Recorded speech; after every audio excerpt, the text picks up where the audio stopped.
But what God really impressed on me during those waiting seasons, and until now, meron ka pa rin hinihintay, di ba? Hindi naman nauubos yun, is that you enjoy the bends and the curves of life as you go through and you grow through in the waiting season.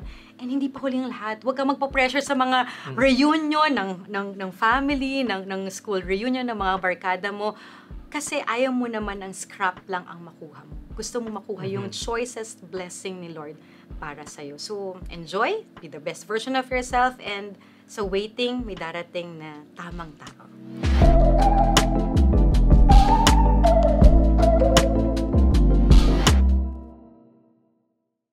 Welcome to the pilot episode of Tanong Lang Po. We're Drews. And Love. We are servants in the Feast Carmona. And we're certified marriage coaches and content creator in the Kosho PH community. And baka nalimutan mo sabihin, happily married na po kami for 10 years. And we have 2 wonderful kids. And so for today, marami mga tanong na nangangailangan ng sagot. Di ba? So totoong may sagot sa tanong na pinadala ng mga tao na sasagutin naming dalawa. Ano ba itong mga tanong na ito? Tanong about relationships, about marriage, or life in general. At dahil nag-celebrate tayo ng Valentine's Day, happy puso sa lahat ng mga nagmamahal. Kaya pag may mga tanong pa kayo, padala nyo lang at sasagutin nyo ng marami pong mga tao here in this show. So simulan na natin. Ready ka na ba? Okay, ready na. Okay. Tanong lang po. Would you confess feelings for your best friend, even if it risks ruining the friendship? Pilot question for the pilot episode, napakahirap. Would you confess feelings for your best friend, even if it risks ruining the friendship? Ako na muna. Go. Dahil lalaki ako, usually, ang sagot ko dyan, oo. Kung gusto mo talaga, anak mong ligawan, di ba? Talagang gusto mong sirain yung friendship na friendship lang. Para maging friendship na level up to boyfriend-girlfriend. Ang sa akin lang naman is kung hindi mo ni-risk, natakot ka, baka hindi ako sagutin, ayaw sa akin. Dapat alam mo, in the future, pag nagkaasawa ka na, wala nang balikan. Ako, ginawa ko to Ginawa ko, ang unang-una kong ginawa, listen to this single ladies ang una kong ginawa, binest friend ko muna si Drews. Sabi mo sa akin, wag mo naman ligaw. Sabi mo, dapat best friends kayo. Yes. Tapos tinanong kita, paano ba mag-best friend? Ang sagot mo, papakita ko sa'yo. practice tayo, di ba? Subukan natin. Hindi, but seriously, kasi we believe that the strong foundation of relationship is friendship. Ito lang gusto kong, medyo may caveat lang ko dito yung confession of feelings, in the context of single naman tong dalawa na to, di ba? Yeah. Hindi to yung mag-best friend na may pamilya na pareho, di ba? So, if you have a best friend and you feel like, parang gusto kong i-take to another level yung friendship natin, di ba? Pwede naman. It really matters on ano ba yung risk. Kasi everything is a risk, di ba? But if it's a risk worth fighting for, go mo na yan, bro or sis, diba? Kesa naman hindi ka makatulog, tapos makita mo na lang nag-walk down the aisle, so sana nag-confess ako, diba? So, to cut the story short, yes, we say yes to it. Tanong lang po, how do I know if a relationship is God-meant? Sagot. Wow. For me, you will know that the relationship is God-meant if you are growing together. Meaning, may mga relationship kasi na we will not have God in our relationship. We'll make it in our own rules. So, God meant is you will know this.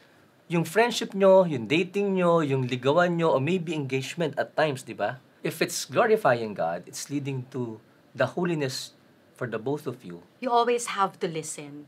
Kasi minsan, parang sinasabi natin na, oh, God meant to. Ito na talaga to, siya na sana, siya na sana. But we keep on insisting what we really want God to say to us.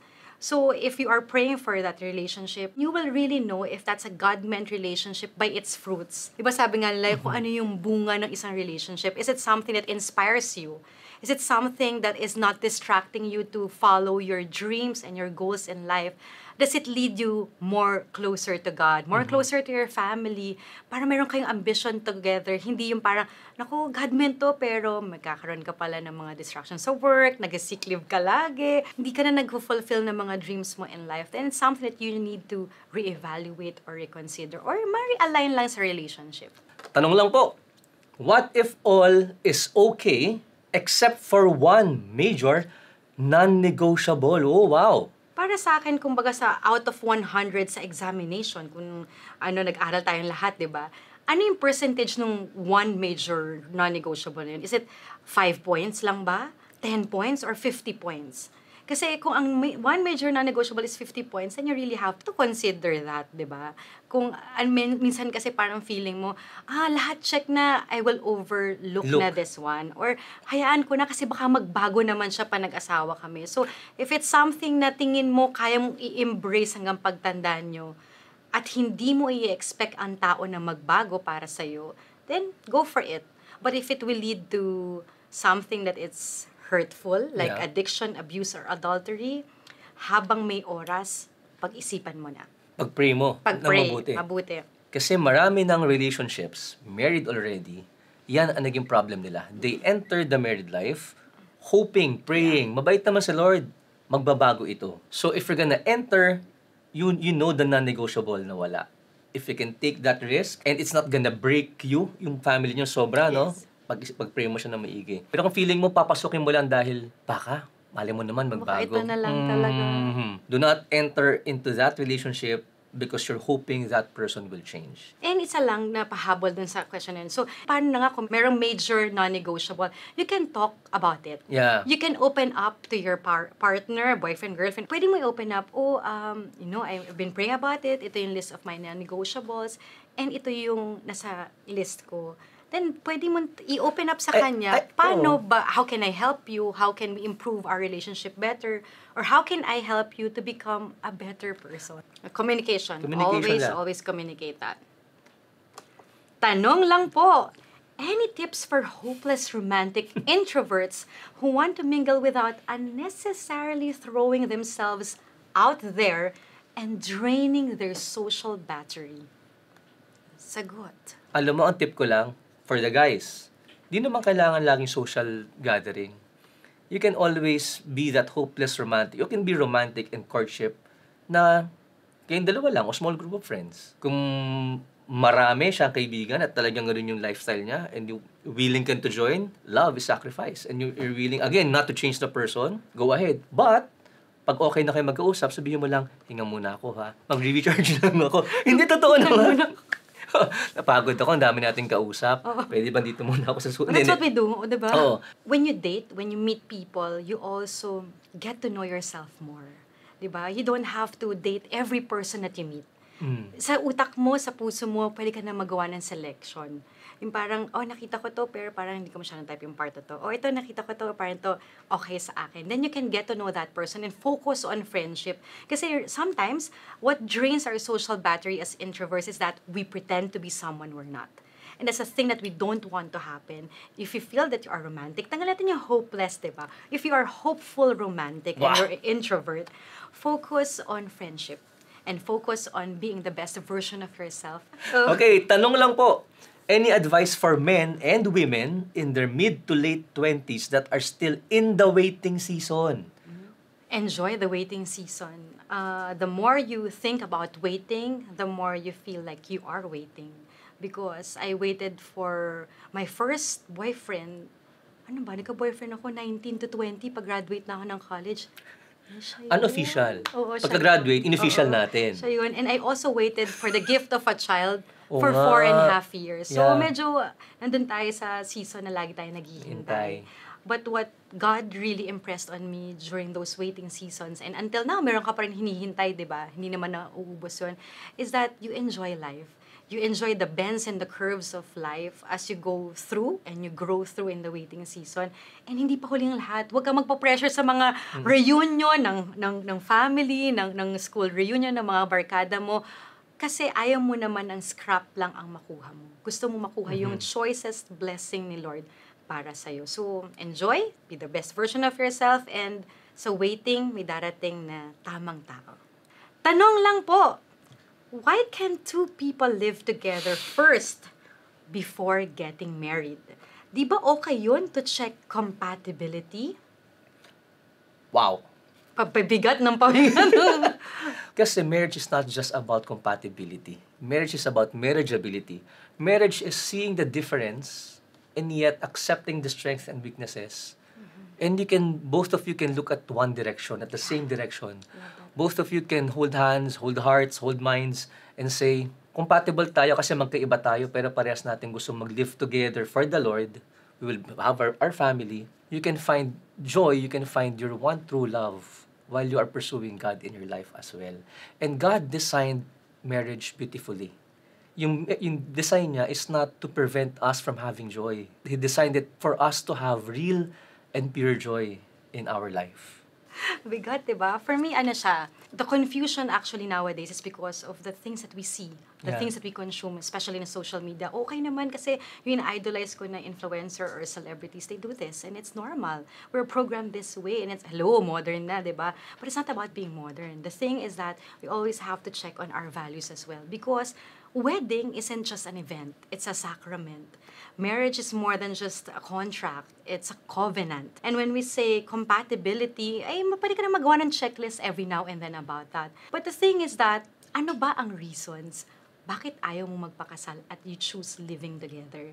So we have to dive deeper, Yeah. ha? Is it because you had a painful past na iniwanan ka ng magulang mo, naghiwalay sila? Is it because you had painful experiences of the people around you, that's why distorted ang image mo of marriage? There are so many things that can really impact on how you decide. But not everything that you see in other people's stories can happen to you. You have a very unique story that you can live together with your spouse. And iba talaga ang buhay mag-asawa. And see the relationship not just as a contract. Yung iba kasi ayaw ng marriage, living muna tayo. But if this will really not work out, no need for divorce, no need for annulment, no need for mga kailangan nilang, depende kasi sa country kasi sila, di ba? Yeah. So, walang kailangan gawin ng ganun contract. See it as a covenant. It's a calling. So, it will change the decision making when you see it as God's calling for you. So, Drews, usually kasi ang tanong ng mga tao is that wala ka ng way out pagka Yeah. kinasal ka na. Pero pag live-in, parang walang kontrata, you're not bound to a certain type of law na kailangan natin sundin. Pagka, ay, hindi pala nag-work out talaga. That's why talagang get to know each other well during the friendship stage, during the courtship stage, during the boyfriend-girlfriend stage, even during the engagement. Get to know each other well. It's not just about exploring bodies. Kasi parang feeling ng iba, doon kami na-excite Let's explore it. Or the others, makakatipid na tayo kasi isa na nila yung gastos natin. Diba? Explore more on, can we really make this work in the long run? What if? Ito na ang tanong. Paano nga? Nagpakasal na kami, hindi naman kami nag-live-in. But suddenly, we found out, meron pala siyang physical abuse na ginagawa sa akin. Hindi siya nag-manifest nung boyfriend-girlfriend. So it's gonna be a problem now. Again, in the Philippines, may pray process tayo dyan that can help people with that. We don't pray for that, pero ang sagot natin dyan, we have a help na pwede makatulong sa inyo. How to heal that person, sino kakausapin. Counseling, separate ways muna. You can protect yourself. But at the early stages of your friendship, ideally, really, sana, yun explore natin more. Malaman na natin, ma-check na natin. Para makita natin kung saan papunta itong relationship na ito, pati yung values na meron tayong dalawa. Yes, of course, we do not impose things to everyone kasi Yeah. magkakaiba tayo ng story and we're not here to judge people. But if you're gonna really ask us, it's really marriage. Because it's something na marami kaming kilala na matagal na nag-live-in pero ang ending pa rin naman is kinasal sila. So if you know na yun din naman talaga yung ending and yung purpose na gusto niyo mangyari in your life, then it's worth it. It's worth having that kind of life na meron kayong blessing sa buhay ng pamilya niyo. It's not just for you, but for your kids as well. Let me add lang, since we're talking about marriage. Since marriage will need a lot of help, hard work din na marriage is very, very worth it na hard work. So at the onset, get the help that you need already. What do you mean? Pwedeng wala naman nakita pa na ganun. But the help, like, how can we strengthen our marriage more? Have a good community like the Feast that can help you in your journey. Para along the way, natutulungan na kagad tayo. Attend the retreats, like Lux Retreat, di ba, na binibigay natin, kahit yung couple pa lang, okay, meron pa lang kailangang i-heal. Para before that, you always feed your marriage with what's gonna help you. So, there. Ready ka na? Ang bigat naman noon. Wait, there's more. Kung feeling mo malalim, mas malalim pa to. Tanong lang po. 1, is it okay to be living in with my partner? 2, is it okay that I go out of town with my boyfriend or girlfriend? And 3, what does the church say about these matters? Okay. Isa-isahin natin. Yung living in, nasagot na natin kanina. Di ba?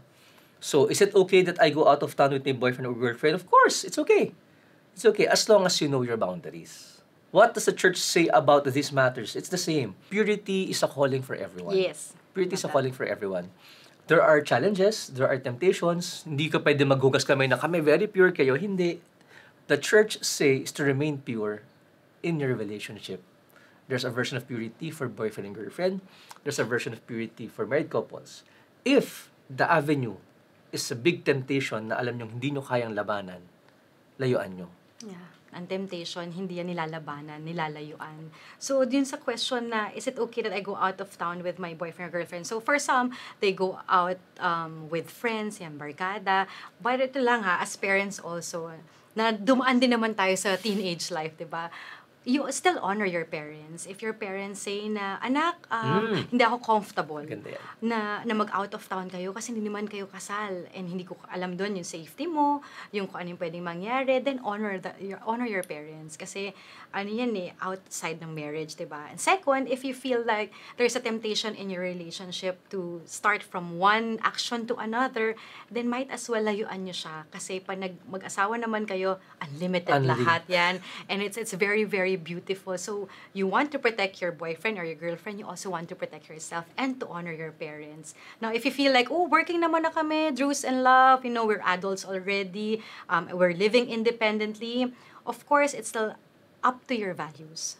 Tanong lang po, should partners always satisfy each other's physical needs even when they don't feel like it? What's the context of the partners?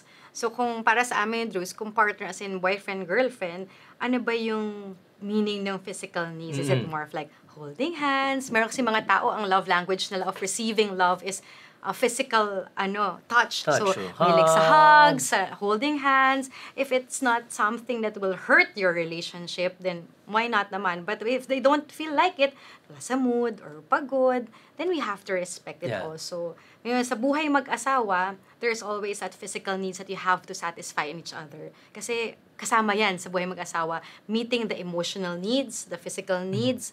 Meron yan, hiwalay yan sa lalaki, sa babae, diba? There's a study about that na sometimes ang pinakamataas sa lalaki is the sexual satisfaction. Sa babae naman is financial provision or sometimes naman parang intimacy. Yan, it depends on how you want to receive love. Now, if we don't feel like it, may sakit ba? Sobrang pagod ba? Is it just like, parang once in a blue moon? Okay lang naman. We respect our spouse, diba? But, if we don't feel like it, comes in a form of manipulation, if it comes in a form of punishment, then you really have to talk about it. So, yung physical needs, kung girlfriend, boyfriend pa lang kayo, ano ito? Kasi, are you being forced to kiss? Are you being forced to show your body? Are you being forced to hug? Are you being forced to do something against your will? Then definitely, please, do not. Ibig sabihin, hindi siya yung respectful right partner for you. Kasi meron kang values mo na pinangahawakan mo. Pag doon, clear na clear kagad yun. Yes, boundaries is very, very important in life relationships talaga.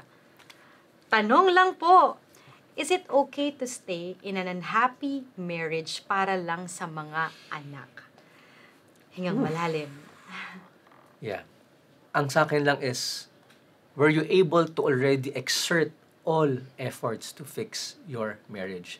And paano mo nalaman na lahat na nabigay mo na, lahat na nagawa nyo na? Malungkot, pero sinabi nga namin sa isang naming content that bakit hindi laging masaya sa buhay mag-asawa? Kasi hindi naman talaga siya ang purpose of getting married. It's not always a happy day for both of you. The purpose of marriage is to bring holiness in the path of each other. Kaya minsan may mga sobrang saya, minsan mayroong mga hardships in life which is normal. But then again, we do not judge people na umalis sa isang marriage dahil sa isa o maraming rason na hindi magiging masaya ang buong family nila. There are couples na talagang hindi na ma-reconcile. They believe they tried everything already and ended up hindi talaga ma-reconcile na. And if you are the one experiencing this, we are praying with and for you. Know that it's not something that we want to wish for other people to happen. So, praying for that person or for those people who are experiencing this. Tanong lang po, dapat ba laging sundin ang magulang? Paano kung di na sila nakakatulong? Kung 8 years old ka pa lang, sundin mo ang magulang mo. Pero kung nasa mga nagtatrabaho ka na, 30s na, alam mo, more than dapat ba laging sundin? Ano ba muna yung sinasabi nila? Is it helping you? Or is it because you want something not good for you na pinipigilan ka nila? Always, always, always for me. Even we're married already, priority ko ang asawa ko, priority namin, family namin. Always respect. Pwedeng hindi mo i-take yung advice, but never disrespect your parents. May kilala ako nagtanong siya sa parents niya, I want to do business. I want to take a risk. Tapos yung father niya, talagang ayaw. Sabi niya, no, stay on this path, stay on this, kasi do not take risk. Again, may kanya-kanyang path naman tayo. But he was very sure of what he wants for his life. At nakakatawa dito, kinausap niya yung tatay niya. Ang sabi niya, I respect your message to me, your advice to me, but Papa, allow me kasi I really want to learn this. Tapos, in case lang, kailangan ko ng tulong at kamali ako, lalapit ako sa'yo, but I need your blessing lang, allow me to do this. And he's already 30 plus years old in doing that. Kasi alam naman niya makakatulong, magkaiba lang ng thinking pattern nung tatay niya at saka siya. So, the beautiful thing is the respect was there. It was very, very present. And for sure, magiging proud ang magulang mo sa'yo when you're able to make good and sound decisions. That's it for this episode of Tanong Lang Po. Grabe, no? Ang hirap sumagot ng mga tanong nila. Pero we hope and we pray that we were able to answer naman sa mga questions. Yes, at sa lahat ng mga na-feature na questions, sana nakatulong kami, nabunutan kayo ng tinig at makatulog kayo kasi nakatulong ang mga sagot sa mga tanong ninyo. Stay tuned for our future episodes. There will be other guests from all walks of life to answer your questions. So, kung meron kayong mga hard-hitting questions, ask away on our various platform. Kita-kits!